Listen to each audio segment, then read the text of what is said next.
Tatlong bagay po ang akin pong in-establish muli sa inyo. Una po, acknowledge the owner. Pag nag-usap tayo sa ministry, sino po may-ari ng ministry? Paano pag nasaktan ka sa sinabi ni pastor? Paano kapag medyo tinamaan ka ng preaching?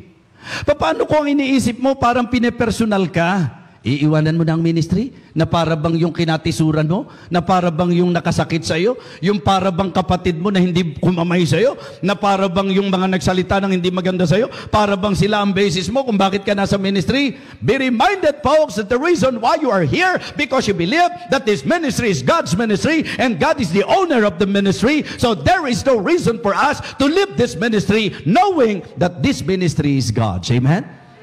So just do it. Kaya kahit nagkatampuhan kayo, huwag nyo idadamay ang ministry. Di ba? Minsan, may nakairingan kang kapatid. Minsan, nasaktan ka sa sinabi ni pastor. Ang dali mong mag-decide na iwanan ang gawain. Yan po ay karnalidad. Yan po ay immaturity. Sana mag-mature po tayo. At lagi nating tingnan, ang ministry ay ministry ng Diyos. Amen?